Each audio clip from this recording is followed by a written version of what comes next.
이 시간 함께 나눌 하나님의 말씀은 신약성경 마태복음 20장 20절에서 28절의 말씀입니다. 이제 제가 하나님의 말씀을 봉독하겠습니다.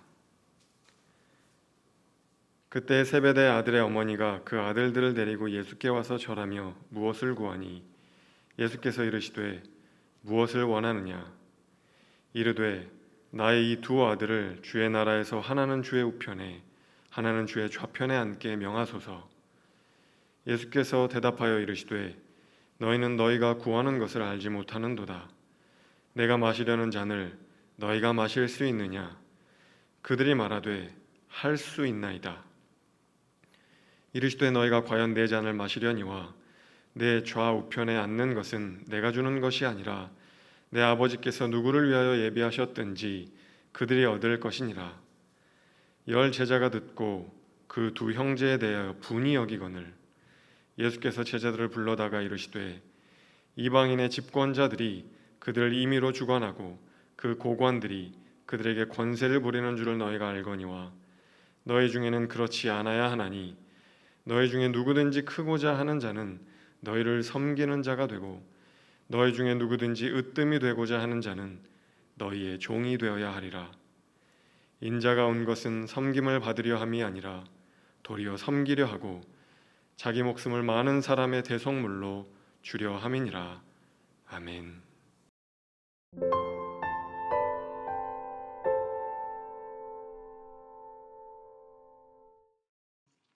자, 여러분 안녕하세요. 네, 이렇게 다시 한 주 만에 뵙게 돼서 너무 반갑고요. 또 가정에서 영상으로 예배에 참여하신 분들 환영하고 또 감사를 드립니다. 어디에 계시든지 하나님께서 같은 은혜를 우리에게 부어주시기를 소망합니다. 오늘은 야고보와 요한 이 두 형제에 대한 이야기를 우리가 깊게 좀 보면서 이 형제들이 어떻게 삶을 살아가게 되었는가 하는 것을 보면서 우리에게 큰 도전을 받으면 참 좋겠다 여겨집니다. 오늘 설교 제목에서도 나와 있지만 이 야고보와 요한은 경쟁에 익숙했던 사람이었던 것 같습니다. 꼭 야고보와 요한 얘기를 하지 않더라도 예수님의 제자들 사이에서도 이러한 경쟁이 꽤 많이 있었던 것을 우리가 볼 수가 있는데, 제자들은 예수님 옆에서 서로 누가 크냐고 싸웠던 일들이 자주 있었습니다. 성경에도 몇 차례씩 그 다투는 모습을 우리에게 보여주고 있는데, 제일 먼저 누가복음 9장 46절에 보면은 이렇게 싸웁니다. 제자 중에 누가 크냐 하는 변론이 일어나니. 이때가 언젠가 하면 이 누가복음 9장은 이제 갈릴리 시대입니다. 그러니까 갈릴리에서 예수님이 제자들을 막 부르고 난 지 얼마 되지 않아서 그때 제자들이 예수님 옆에서 서로 누가 높으냐고 그렇게 이제 싸움이 일었을 때입니다. 그러다가 이제 예수님과 함께 오랜 시간 같이 지내면서 예수님이 십자가를 지시기 위해 예루살렘에 들어가게 되었는데, 근데 문제는 예루살렘 들어갔을 때도 제자들은 여전히 싸우고 있었다라고 하는 겁니다. 누가복음 22장 24절에 보면은 이렇게 또 나옵니다. 또 그들 사이에 그중 누가 크냐 하는 다툼이 난지라. 예루살렘에서 지금 예수님은 십자가를 지기 위해서 아주 고민과 그리고 많은 기도를 하시고 있는 그때에 제자들은 엉뚱하게도 옆에서 누가 더 크냐라고 하는 그 다툼을 하고 있었습니다. 그러면 갈릴리에서 예수님과 함께 동행을 시작했을 때도 누가 더 크냐 라고 하는 다툼이 있었던 그 제자들은 3년간 예수님하고 같이 동행하면서도 그 기질과 성격이 크게 변하지 않았다라고 하는 것을 알 수가 있지요. 신앙의 수준은 그 공동체의 평균치로 평가되지는 않습니다. 그 학교의 공부의 그 능력, 성적을 볼 때는 구성원 학생들의 그 성적의 평균치를 가지고 학교의 그 성적을 매기는데, 교회나 믿음의 공동체는 그러지는 않는 것 같습니다. 교회도 목회를 해보면은 하향 평등이 되는 것 같아요. 그러니까 신앙생활을 열심히 잘하는 사람이 있더라도 중간에 막 싸우고 또 남들하고 같이 갈등을 일으키고 세상적인 방법으로 문제를 풀어나가려고 하는 그런 사람이 있다고 한다면 교회 공동체는 다 그쪽으로 이렇게 맞춰지는 것 같습니다. 교회 분쟁이 있으면 그렇게 신앙이 좋은 사람들이라 할지라도 이상한 방법으로 문제를 풀어나가는 교회들 많이 보는데 이게 교회는 한순간에 하얀 평준화가 되기 때문에 그러지 않는가 생각을 하는데 이렇게 제자들이 서로 싸우다 보면은 제자들 사이에서는 서로를 계급적인 존재로 그렇게 생각할 수가 있고 누가 더 크냐라고 하는 마음이 언제나 있었던 것 같습니다. 이 제자들의 미묘한 관계가 있었다라고 하는 것을 보여주는 사건이 하나 있는데 그것은 예수님의 최후의 만찬의 사건입니다. 예수님이 십자가를 지시기 전에 제자들하고 마지막 만찬을 했을 때 예수님께서 제자들의 발을 씻겨 주셨습니다. 이것은 다른 각도로 보면은 어떤 사건인가 하면은 제자들끼리 서로 발을 닦아주지 않았다라고 하는 일이죠. 분명히 이 유대인의 결례를 보면은 식사를 함께 할 때 누군가 발을 닦아줘야 되는 그러한 결례가 분명히 있었는데 제자들 사이에서도 발을 닦아줘야 하는 그러한 위아래의 순서가 분명히 있었음에도 불구하고 서로 발을 닦아주지 않았다라고 하는 것과 그런 거로 인해서 예수님께서 발을 닦아주시는 모습으로 이어지는 것이 우리에게 이 제자들에게 미묘한 갈등이 있었구나라고 하는 것을 엿볼 수 있도록 해줍니다. 그렇게 제자들의 관계가 오래도록 원만하지 않았다라고 하는 데에는 아마 야고보와 요한의 역할이 크지 않았는가 그렇게 생각이 됩니다. 왜냐하면 야고보와 요한은 선생님이신 예수님께 오늘 본문과도 같이 자신들을 높은 자리에 올려달라고 요청을 했기 때문인데 이것이 성경에 꽤 여러 번 나옵니다. 마가복음 10장 35절부터 보면은 야고보와 요한 두 형제가 예수님에게 나아가서 우리를 높은 자리에 좀 앉혀 주십시오. 예수님이 유대의 왕이 되면 높은 자리에 앉혀 주십시오라고 자리를 청탁하는 장면이 나오는 반면에 오늘 이 마태복음 20장에는 두 사람이 직접 얘기하는 것이 아니라 어머니가 부탁하는 모습으로 나오게 됩니다. 어머님의 치맛바람인 거죠. 어머니가 와서 예수님이 유대의 왕이 되면 하나는 오른쪽에 하나는 왼쪽에 그렇게 우리 아이들을 좀 놔주면 좋겠습니다. 높은 자리에 올라가게 해주십시오라고 청탁을 합니다.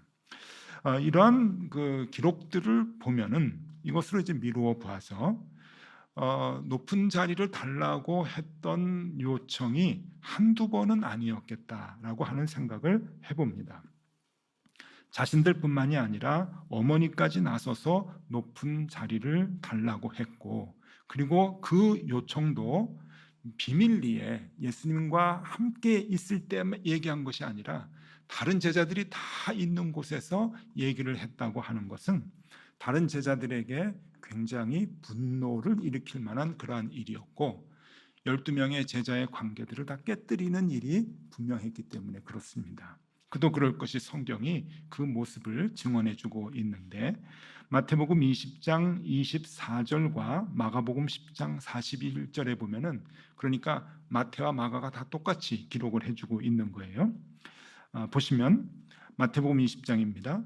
10 제자가 듣고 그 두 형제에게 대하여 분이 여기거늘 다 똑같이 있는데 어머니가 와가지고 우리 아들들 좀 높은 자리에 올라가게 해주십시오라고 하니까 다른 10 제자가 화가 날 수밖에 없는 거죠. 또 마가는 이렇게 기록을 합니다. 10 제자가 듣고 야고보와 요한에 대하여 화를 내거늘 그러니까 분노했다. 그러니까 이 조직, 이 12명의 이 공동체는 이렇게 화합을 하고 서로 섬기는 그러한 조직이 될 수가 없었던 것이죠. 그리고 그 역할을 야고보와 요한이 많이 빌미를 줬던 것 같고 그로 인해서 하향 공동체가 되었던 것 같습니다. 여러분 어떻습니까?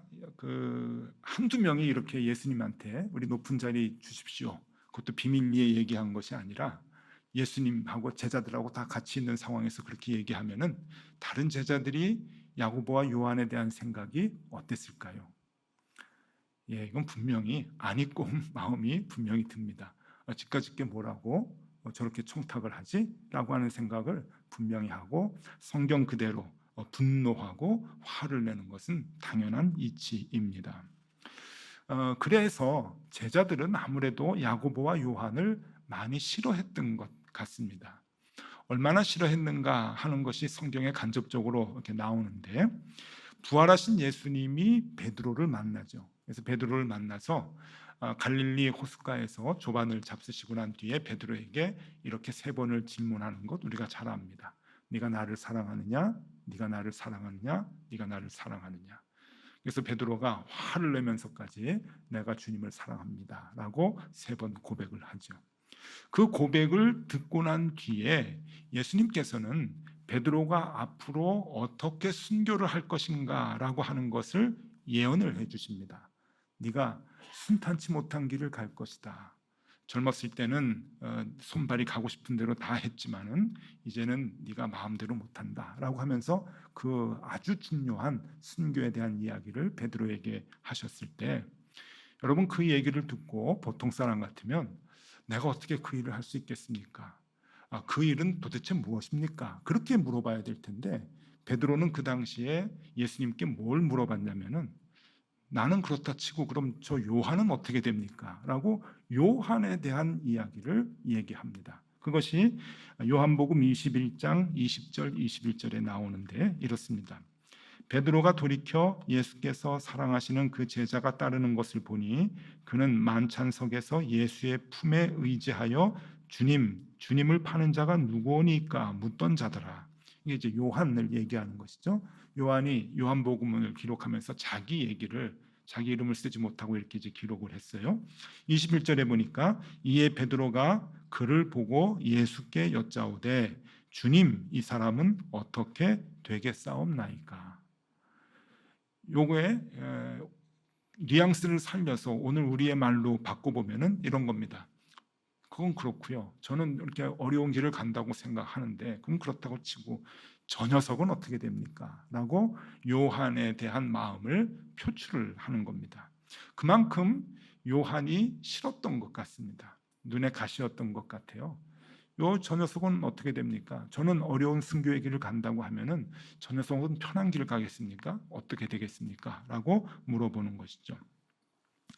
이런 성품과 기질, 야고보와 요한 이 형제의 이 성품과 기질, 그들은 그것으로 예수님을 따르고 또 제자들 서로 관계에서 힘들게 하고 그리고 그렇게 예수님 곁에서 생활을 하는데 결국 예수님이 십자가에 못 박혀 돌아가시고 난 뒤에 그들은 다 뿔뿔이 헤어지게 되고 야고보와 요한도 고향으로 가서 다시 어부의 생활을 하게 됩니다.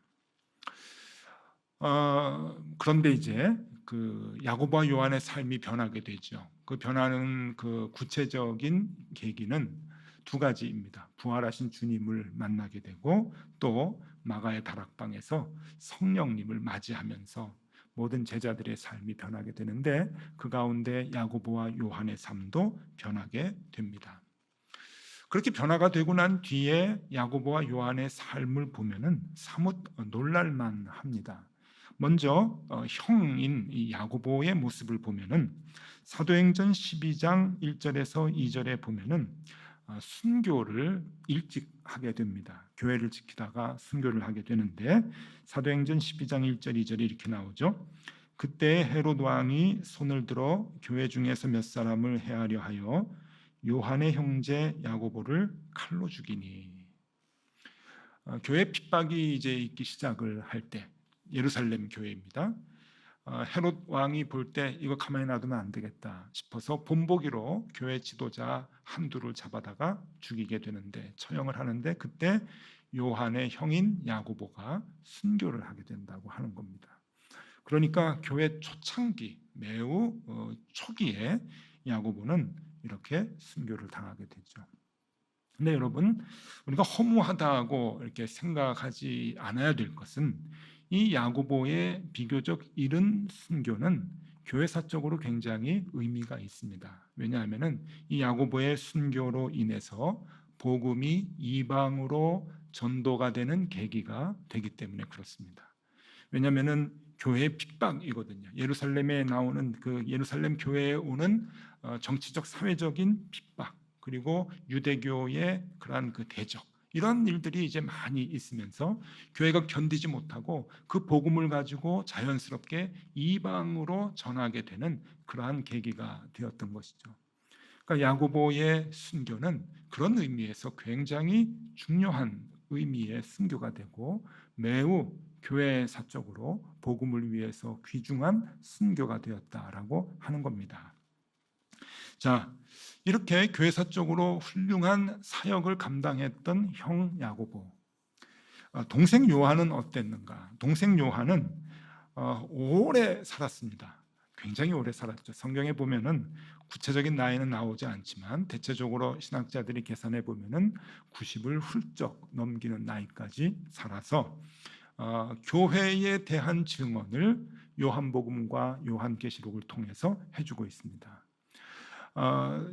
요한도 그렇게 오래 살다가 죽었는데 순교라고 볼 수가 있죠. 왜냐하면 반모섬이라고 하는 곳에 유배를 가서 그곳에서 감옥살이 같이 이제 하다가 거기에서 요한복음을 기록을 하고 요한계시록을 기록을 했습니다. 요한이 예수님의 제자들 중에서 제일 나이가 젊은 막내였다고 하는 것을 우리가 잘 알고 있는데, 그 막내가 90이 넘도록 살았다라고 하는 것은 초대교회의 예수님의 가르침과 초대교회의 설립 과정, 모든 것을 아는 사람이 다 죽은 후였다고 하는 겁니다. 그러니까 유일하게 요한만 남아 있었을 때이죠. 그러니까 요즘 젊은 사람들의 표현으로 하면은 살아있는 전설이 되는 겁니다. 요한은 그 살아있는 전설로서 예수님의 가르침에 대한 중요한 요점을 정리를 했고, 교회에 대한 중요한 것들을 그가 기록을 했던 것이죠. 그래서 그것이 요한복음이고 요한계시록으로 남아있게 되는 겁니다.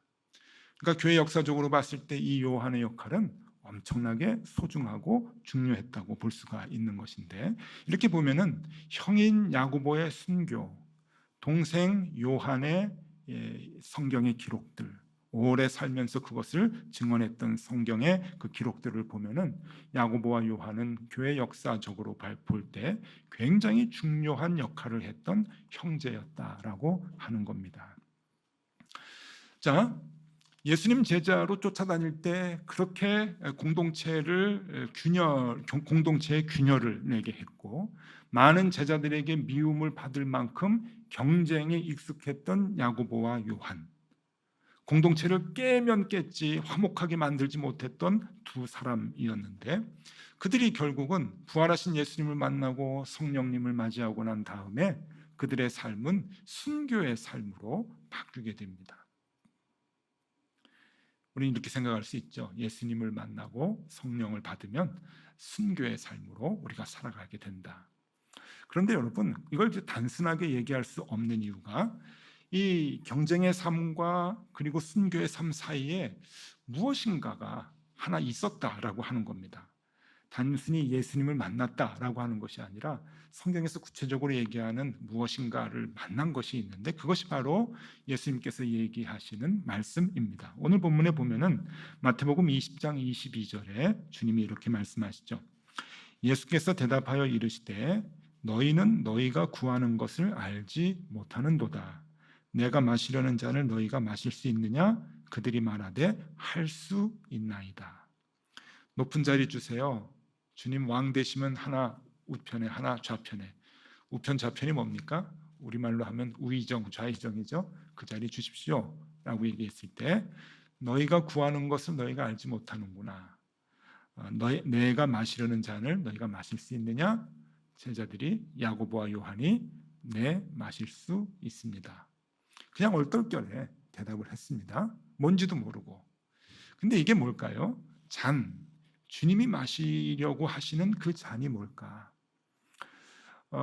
성경에 보면은 예수님께서 잔이라고 하는 것을 얘기할 때 두 번을 얘기를 하십니다. 두 번 얘기를 하시는데, 첫 번째는 최후의 만찬을 할 때 제자들에게 포도주를 주면서 이렇게 말씀하시죠. 이 잔은 너희를 위하여 흘리는 나의 피 곧 언약의 피다 라고 할 때 잔이라는 얘기를 처음 하십니다. 이 잔은 너희를 위하여 흘리는 나의 피다. 기억하실 거예요. 우리 성찬식 할 때마다 그 말씀들 상기하지 않습니까? 또 한 번 예수님께서 잔을 얘기하시는데, 그것은 잡히시던 날 밤에 겟세마네 동산에서 기도를 하시고 난 뒤에 잡히셨죠. 근데 그 기도하실 때 잔에 대한 이야기를 합니다. 아실 거예요. 아버지여, 이 잔을 내게서 지나가게 하옵소서. 그렇게 두 번씩이나 기도하시잖아요. 할 수 있거든. 이 잔을 내게서 지나가게 하십시오. 그러나 내 원대로 마시고 아버지의 뜻대로 되기를 원하나이다. 그렇게 기도를 하셨습니다. 그때 그 잔, 제자들에게 포도를 주면서 이 잔은 너희를 위하여 흘리는 나의 피, 언약의 피다.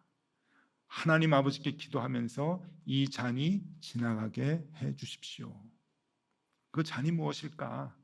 지금 그 잔을 야고보와 요한에게 너희도 같이 마실 수 있겠느냐라고 하는 건데, 이 잔에 대한 답을 사도 바울은 이렇게 얘기합니다. 고린도전서 10장 16절에서 이 답에 대한, 이 잔에 대한 답을 얘기해 주는데, 우리가 축복하는 바 축복의 잔은 그리스도의 피에 참여함이 아니며 우리가 떼는 떡은 그리스도의 몸에 참여함이 아니냐. 반어법이죠. 그렇다고 하는 거예요. 우리가 축복하는 바 축복의 잔은 그리스도의 피에 참여하는 것이다 라고 하는 거죠. 참여하는 것이다. 그러니까 이 예수님께서 얘기하신 잔, 야고보와 요한에게 이 잔을 마실 수 있느냐라고 하는 것은 우리 주님의 피에 참여하는 것, 우리 주님의 죽음에 참여하는 것, 그것이 바로 잔이라고 하는 겁니다. 이 잔 마실 수 있겠냐? 얼떨결에 야고보와 요한이 네, 마실 수 있겠습니다 라고 얘기를 했겠죠. 왜냐하면 자리가 탐이 나니까 그 잔 마시면 우편에 좌편에 올라갈 수 있을 거라고 생각을 해서 잔을 마실 수 있겠다고 얘기를 했습니다. 근데 주님이 얘기하는 잔은 너희도 나와 함께 십자가에서 죽을 수 있겠느냐, 고난을 받을 수 있겠느냐라고 하는 그러한 의미의 잔이었습니다. 자, 오늘 주님이 우리에게 이 잔을 마실 수 있겠느냐, 똑같은 질문을 하시면 여러분은 어떻게 대답하시겠습니까? 요거 아주 부담되는 질문입니다. 이렇게 쉽게 네, 잔을 내가 받겠습니다라고 얘기할 수 있는 상황이 아니죠. 우리는 흔히 이렇게 신앙을 생각을 합니다. 세상의 경쟁을 막 하면서 살다가 더 많이 갖고 더 남들보다 높아지려고 애를 쓰다가 우리가 주님을 만나고 또 이렇게 주님의 잔을 우리가 마시게 되면은 이제는 그렇게 세상적인 이 경쟁하지 않고 내가 죽고 내가 희생하고 남들을 높이 세워주고 그리고 함께 가고 그렇게 내 것을 다 내어주는 그러한 삶을 살 수 있게 된다. 이것이 신앙의 바른 모습이다라고 막연히 생각을 합니다. 근데 여러분 아셔야 돼요. 그런 생각 때문에 함부로 잔을 못 받습니다. 그렇게 고정되어 있기 때문에. 자, 여러분들의 자녀들이 교회에 갔다 와가지고 뭐 수련회 갔다 와가지고 은혜를 받아서 나 이제 주님의 잔을 내가 받으며 주님과 함께 동행하며 살겠습니다. 나 세상대로 살지 않고 나 주님의 말씀으로 살겠습니다. 그렇게 여러분들에게 와가지고 고백을 한다면 기쁘세요? 기쁘시지 않고 오히려 걱정이 좀 되실 것 같습니다. 이 녀석이 왜 이러지? 교회 열심히 다니다가 갑자기 은혜를 받더니 왜 이러지? 우리는 대체적으로 우리 아이들이 세상적인 경쟁도 좀 열심히 하고 그래서 공부도 좀 열심히 하고 남들보다 좀 좋은 결과도 좀 얻고 그러고 신앙생활도 좀 하고 열심히 하고 교회도 잘 다니고 인생에 어려운 문제가 있을 때 하나님께 기도하고 그렇게 신앙생활을 하기를 바랍니다. 근데 어느 날 갑자기 주님의 잔을 마시겠다고 하고 내가 모든 것 다 포기하고 나는 낮아져도 좋으니까 죽어도 좋으니까 주님 뜻대로 살겠습니다 라고 그렇게 결정을 한다고 하면은 큰 부담이 우리에게 있는 것이죠. 왜냐하면 여러분, 우리의 고정된 생각이 있기 때문에 그래요. 주님의 잔을 마시면 모든 것을 다 포기하고 우리도 순교해야 되는 삶을 사는 것이 아닌가라고 하는 생각을 하기 때문에 그런 것이죠. 그런 부담이 우리에게 있습니다. 그래서 어떻게 보면은 우리 아이들이 교회 학교 열심히 나가는 것에 대해서 우리가 좀 부담을 가질 수도 있고요. 중등부, 고등부 정도 되면은 오히려 교회보다 학원에 나가는 것도 눈 감아주고 이해하는 그런 마음이 우리에게 있을 수 있습니다. 자, 그런데 오늘 여기에서 야고보와 요한이 우리에게 보여주는 삶의 모습이 무엇인가? 그것을 한번 조금 다른 각도에서 생각해 보려고 합니다. 지난주에는 전의에 대한 단어를 우리가 같이 생각을 해봤는데 오늘은 경쟁에 대한 단어를 좀 생각해 보려고 합니다. 야고보와 요한이 경쟁의 삶을 살았기 때문에 그런 것이죠. 경쟁 한번 보겠습니다. 이 경쟁은 사전을 찾아보면은 경쟁의 그 말뜻, 단어 뜻 자체를 이렇게 얘기를 합니다. 같은 목적에 대하여 이기거나 앞서려고 서로 겨룸, 이렇게 나와요. 우리가 다 아는 내용이죠. 이기고 싶어서, 앞서고 싶어서 서로 겨루는 것, 이것이 이제 경쟁입니다. 근데 이제 단어의 뜻은 이제 이게 맞는데 이 단어가 나오게 된 상황과 이 배경에 대한 설명을 사전은 또 해주고 있어요. 어떻게 설명을 해주는가 하면은 이렇게 얘기합니다. 한정된 자원, 영역, 생태적 지위, 짝짓기 대상 등을 얻기 위해 둘 이상의 개체 간 혹은 중간에 벌어지는 상호작용이다. 여러분, 두 번째 이 단어에 대한 배경 설명이 굉장히 중요합니다. 맞죠? 여러분 동물의 왕국 뭐 이제 그런 거 보면 내셔널 지오그래픽 방송 같은 거 이렇게 보면은 야생의 동물들 모습이 나오는데 그 암놈 하나 놓고 순놈이 막 대결을 하는, 목숨 걸고 대결을 하고 막 물어뜯고 싸우고 하는 이제 그러한 모습을 자주 봅니다. 그게 이제 경쟁이라고 하는 거예요. 이런 경쟁의 모습을 보면서 저는 옛날에 이렇게 생각을 했거든요. 경쟁은 사탄이 주는 마음이구나. 경쟁의 마음은 악한 거구나. 사회의 가치관을 갖고 있는, 세상의 가치관을 갖고 있는 사람들이 쓰는 살아가는 방법이지 하나님의 방법은 경쟁이 아니라 서로 함께하고 위해주고 내가 낮아지고 오히려 남들을 높여주는 그러한 삶이지라고 생각을 했었어요. 옛날엔 그렇게 생각을 하고 그렇게 살아야 된다고 막 교인들에게 설교도 하고 막 그랬습니다. 제가 굉장히 열정이 더 젊었을 때는 그랬어요. 근데 저도 나이를 먹으면서 성경을 보면서 보니까 여러분 꼭 그렇지만은 않다고 하는 거예요.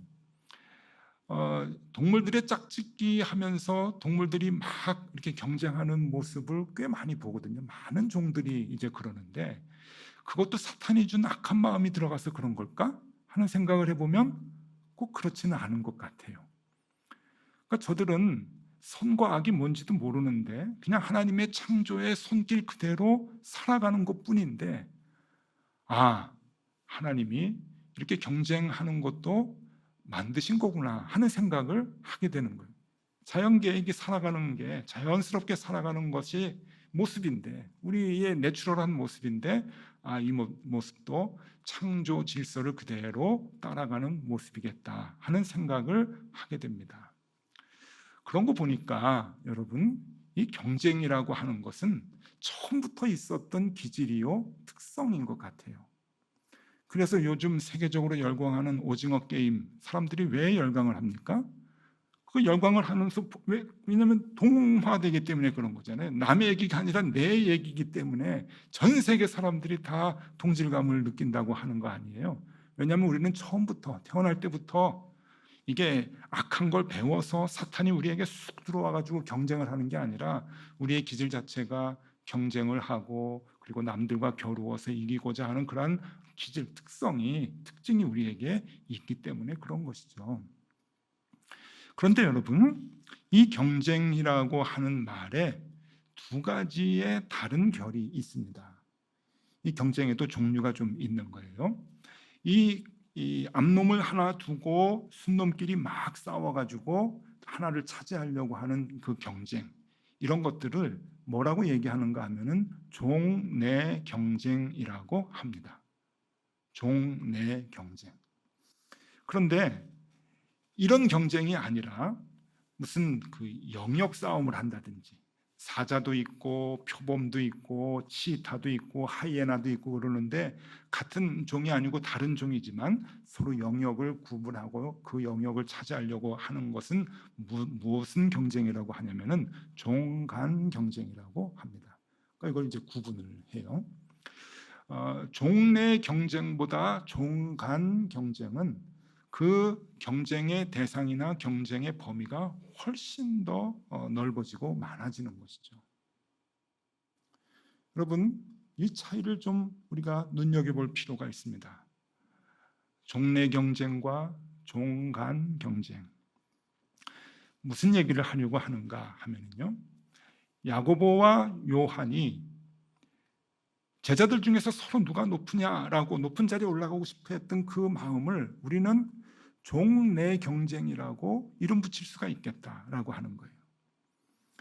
그런데 우리 주님의 잔을 받고 그들의 삶이 변화된 것은 경쟁의 삶을 다 내어버리고 그냥 죽고 그냥 남들을 올려주고 하는 것이 아니라 우리는 처음부터 경쟁의 기질이 있었고 경쟁의 특성이 있어요. 그렇게 창조가 되었습니다. 그런데 그들은 이제 종내 경쟁을 하는 것이 아니라 경쟁의 대상을 넓힌 거죠. 교회 안에 제자들 사이에서 경쟁한 것이 아니라 그들은 복음을 들고 세상을 향해서 경쟁을 하기 시작을 했던 거예요. 그래서 순교를 하면서 싸움에서 이긴 것이고 복음을 기록하고 증거하고 교회를 지키면서 그 싸움에서 이겼던 것이죠. 여러분, 예수 믿는다고 우리의 경쟁하고자 하는 그러한 마음이 사라집니까? 저는 사라지지 않던데요. 교회 목회를 하면서도 끊임없이 그런 마음이 저에게 있는데요. 다른 데보다 잘하고 싶어하는 그런 마음이 저에게 있습니다. 이게 죄인가요? 아닙니다. 우리는 그리스도로 인해서 변화되면 변화될수록 우리가 해야 하는 경쟁의 대상은 세상인 거예요. 이전에는 우리가 남들보다 더 좋은 성적, 남들보다 좀 잘 먹고 남들보다 좀 부자가 되고 돈을 벌고 하는 그러한 종내 경쟁이었다고 한다면 이제는 복음을 가지고 복음의 가치대로 살아서 세상의 가치대로 사는 사람들을 이겨내는 그 종간 경쟁을, 더 범위가 넓어지고 더 대상이 확대되는 그 경쟁을 우리가 해나가야 된다고 하는 것이죠. 믿음의 성숙이라고 하는 것은 우리에게 그 도전을 주는 것입니다. 오늘 주님께서 우리에게 그러한 요구를 하십니다. 종래 경쟁하지 말고 이제는 말씀을 가지고 복음을 가지고 세상 사람들하고 맞닥뜨려서 싸워라. 그래서 이겨라. 세상의 가치관으로 살아가려고 하는 사람들 사이에서 복음의 가치관으로 갖고 살아가는 우리들이 싸워서 이겨라. 바울은 디모데전서에서 그 싸움을 이렇게 얘기합니다. 디모데전서 6장 11절 12절 말씀입니다. 오직 너 하나님의 사람아 이것들을 피하고 의와 경건과 믿음과 사랑과 인내와 온유를 따르며 믿음의 선한 싸움을 싸우라. 영생을 취하라. 이를 위하여 내가 부르심을 받았고 많은 증인 앞에서 선한 증언을 하였도다. 여기 보니까 의와 경건과 믿음과 사랑과 인내와 온유를 가지고 세상과 싸워 이기라고 말합니다. 그 경쟁을 우리가 세상에 나가서 해야 할 것입니다. 이 선한 싸움 하나님께서 오늘 우리에게 요구하시는데 여러분 그 경쟁심과 그 경쟁력을 가지고 우리도 야고보와 요한같이 그렇게 세상과 싸워 이기는 삶을 살아가실 수 있기를 바랍니다. 기도하겠습니다. 주님, 우리는 너무 경쟁에 익숙한 사람들입니다. 때로는 경쟁에서 이겨 기뻐했고 때로는 경쟁에서 져서 절망에 빠지기도 하였습니다. 주님, 이제 우리의 경쟁이 세상이 되게 하여 주옵소서. 하나님의 말씀대로 사는 것으로 세상을 이기게 하여 주옵소서. 이 경쟁에서 이겨 인생 최고의 기쁨을 얻게 하여 주옵소서. 예수 그리스도 이름으로 기도드리옵나이다. 아멘.